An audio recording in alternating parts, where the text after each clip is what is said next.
in the attic, we're talking about the makeup air, talking about your vent hood, CFMs. Yeah. So can you talk a little bit about it more here? We're right underneath where the cooktop's going to be. The cooktop's going to be right here. Yep. It's going to be a big kitchen. They're going to have a vent hood that's high on CFM. Yeah, I don't remember, but I think it was like somewhere 600, 800 CFM over this house. The makeup air kit that we were showing you earlier, it's pretty much this duct right here, or this vent. So like he was saying, this is going to be your vent hood here. We always try to put the vent as close as possible and actually in line with the vent hood as well. That way it doesn't look too bad. So what's going to happen is that the makeup air kit is going to open, so all the hot air is going to come straight down and back to the outside. That way you're not like removing air from inside of the house to the outside. So how does the vent hood talk to that? So pretty much there's going to be another pipe coming from this one down. The reason why we left it like that is because you guys are going to have the ceiling first, then the cabinet, then we have to come and do another pipe coming down. So this pipe here is going to have a transformer, and it's going to have a vacuum switch as well. So whenever you guys turn on the vent hood, that pressure switch is going to activate, and that's what's going to open the makeup air. Okay, so you can have a sensor there. It's not installed yet because we're not there yet. It's pretty much like a sensor. Yeah, okay, cool. And that's going to open it up, which is very important because you only want that really to open when you actually use it. Yeah. All right, and so if it gets here, you install that later. And what is your process after that? After we have the vent hood here, you connect it yourself. I know you've done that many times. Yeah, for sure. Pretty much the guys that provide, let's say, the vent hood or the appliances are the ones who install the vent hood. Then we come and do the connections for the Code of Austin. It has to have foil tape around it, then it has to have some duct sealant as well. And then we put the pressure switch or sensor to the makeup air kit. I just really love that because you're taking responsibility for the whole thing. Yeah, from here to there to back here, to the vent hood. And it's like your job's not done. Once the vent hood's done, you still gotta come back and seal it. Yeah. So you have a complete closed system that you're directing the whole time. Yeah, so pretty much it's a complete system. We have a really good team. We like to work together. And then the other thing is we like things to be nice. Like my father used to say, if it looks nice, it probably is nice.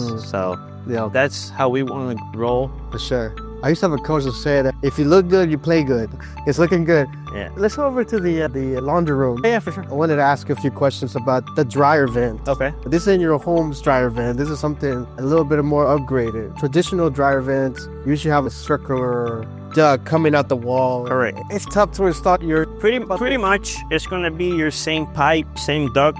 It's going to be a 4-inch. So back in the day, what they used to do, they run the same duct and then they bring a 90. Like an elbow. Or an elbow, yeah. So what's that going to create? It doesn't give you room to bring the pipe for the dryer to connect to this duct. So we like to use this box because as you see, the box go all the way inside the wall. So you connect the pipe from the dryer here, and then you connect the pipe to the dryer in the bottom. So that gives you the ability of pushing the dryer completely to the wall without leaving any gaps here. If you have the elbow going outside, then you have to leave like 6-7 inches from the wall. Yeah. So this, I guess, when you have your dryer, this is actually more intuitive because then you can just connect it here. Yep. And you just push in your dryer. It's a lot easier. Where in the past, it will come out and you would have to do this, connect it, do this dance with shaking it. And it doesn't really, you don't want to press it too bad because you don't want to damage the elbow. It kinks the pipe for dryer. Yeah. Okay, cool, man. That's awesome. Yeah. I know you've been doing this as a standard at our home, so we really appreciate it. Yeah, again, it's a lot easier to push the dryer for the client. At the end, it just looks better in your dryer room or in the laundry room. Why? Because whenever you don't have that box, the dryer is going to stay like 6-7 inches more than your washer. Then, since you don't want to see like the washer and dryer all twisted up, you're going to pull the washer and then you're going to have a big gap. Oh, yeah. Back in the day, they used to have a cabinet or whatnot. But nowadays, everything is just to make it look nicer. So you stick everything as close up to the wall as possible. And that's the gap of death right there. Socks fall in, soaps, all this kind of stuff. A lot of dust. A lot of dust, it's not very sanitary. So this is just an easy way to just avoid all that. Oh yeah, definitely. A lot of things too that when we're talking about heating and cooling, sometimes we forget that you also install all the exhaust fans. Yeah, correct. What type are you using? So these are Braun 80 to 120 CFMs What this does, whenever you're in the laundry room, Yeah. you turn the exhaust fan on, and all the heat from the washer, dryer, it pushes it out. The same as the bathrooms. Bathrooms is more useful, like for all the humidity between the hot water and the cold air going into the house. If you are in a bathroom and you start seeing like mold or around the vent of the AC, that means that either the exhaust fan is not getting on, it's not turning on, or it is too small for the room as well. It's too small. Yeah. So that you would need a Correct. Okay. And that just gets me thinking, like, whenever you come out here and lay all the ducts, you're not just randomly putting ducts and stuff like that. No. Tell us a little bit more about the process of how you come up with that. Yeah, we as HVAC contractors, we're not only coming to the house and just deciding this room is going to have this size of duct, or this one is going to have this size of duct. There's a math equation to do all this. Nowadays, it's a lot easier. You just put the measurements in a computer, and that tells you how many CFMs you need into the room. There is something more precise than just that equation, which is the manual J is pretty much the same as doing the math and the equation. But what the manual J does, it takes in value the windows you have, the hotter part of the house, and that sometimes fluctuates on whether that room is a little bit hotter than the other one. Or let's say, for example, if you have a room in, let's say, the east part of the house, 10/8-inch duct, but the east side is the coldest part of the house, then you may have the same room in the west side, but that's where the sun comes. Then instead of an 8-inch, you may need a 9 or a 10. Yeah. So that's where the manual J comes in handy. That's to me, it's just how much work it comes into the design part. Yeah. That we don't think about as builders a lot, or homeowners. But that's precisely right. Just because it's the same square footage, you got to take account.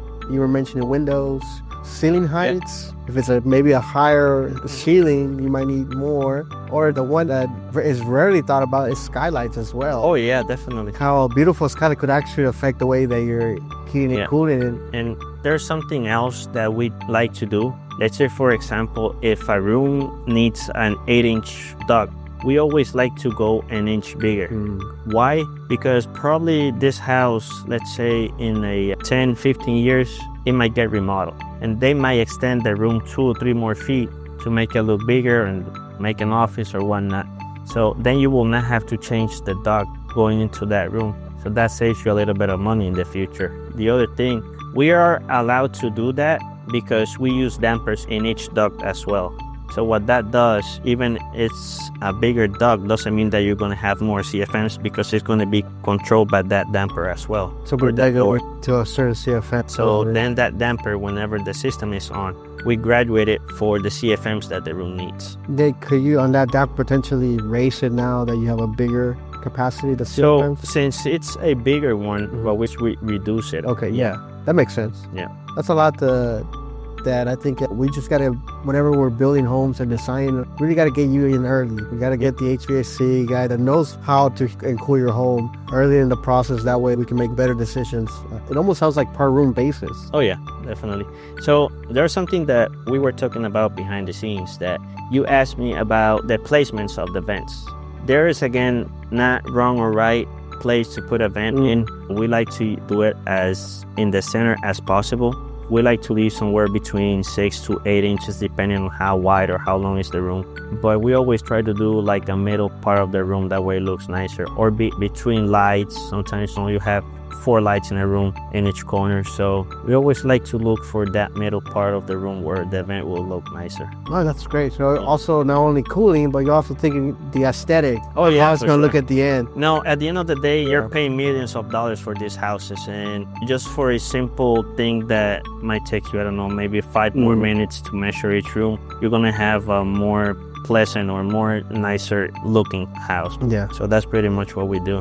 What are some tips that maybe you can give a homeowner on that they should be looking at whenever they're at this stage of construction, installing their ductwork? So they need to make sure what size of duct is the correct one for each house. Yeah. And then the other thing will be when the rough part of the house, it's where you want to make some changes to the house. You don't want to have your house all painted up, all the furniture in, and then you say, okay, I don't like this light here. We're going to switch it. Then you have to patch it again, paint again. Electrician needs to come in, and everything becomes more expensive and more labor, if I may. Yeah, so, there's a good Navy SEAL saying, and it's slow is smooth and smooth is fast. Oh yeah. So sometimes slowing down is really going to be the best way that you can save a little bit of money by not making a lot of bigger changes along the way. Yeah. One thing I would add too, just for homeowners who are in this stage or maybe a little bit before that, is as mentioned, get yourself a good HVAC company that knows what they're talking about. Yeah. And allow them to have a voice in the design. Oh, right. Yeah. Because I think you provide a lot of input, not just about how to heat and cool, but also maybe doing things in a different way that can align better with the vision of the client. Yeah, we like to work a lot with the client, with the contractor of the house, the builder. We can do whatever the builder or client wants as long as the code let us. Sometimes, let's say the homeowner will say, hey, I don't want this here, I want it in that side of the house. But for example, in the condenser area, they have, maybe we'll go into the back of the house so you guys can see where the condensers are going to sit and whatnot. But for example, it's not just put the condenser outside of the house. You need to keep in mind that if it's an open window, you need to have 3 feet from the window. It needs to be 3 feet from, let's say, the gas meter. It needs to be 3 feet from the electrical panel. There's codes. There are codes for each thing of that's going on here. Codes for electricity, codes for plumbing, codes for HVAC. There's a lot of, even for the concrete framing. So you can do things a lot of different ways, but as long as the code let us.